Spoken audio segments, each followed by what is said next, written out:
परशो अरे आरची आली आरची आयला ह्या लंगड्याचं मध्येच काय काय की काय म्हणत असं गाड्यानं. अरे आरची आली आरची बाबो.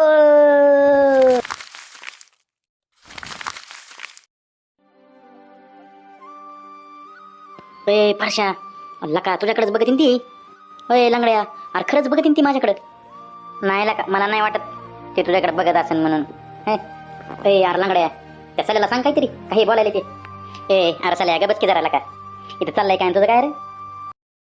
ए परशा आरची माझ्या मामाची पोरगी त्याकडे परत बघितलं ना डोळेच काढून घेईन बघ. असं तुझ्या मामाची पोरगी मला कशाला सांगायला लागलं. तुला कशाला सांगलाल तू परत जर बघितलं ना मग तुला सांगतो. ए जा तिकडे. ए मंग्या सोड त्याला. अरे तुला मराठी सांगितलं कळतंय का काय इंग्लिश मध्ये सांगू सोड. वाचलार तू आता तुला दावतो नंतर. मंग्या इकडे ये रे. तू त्याला पुन्हा हात तर लावून बघ नाही तुझं थोबाड फोडलं तर नावाची आरची नाही.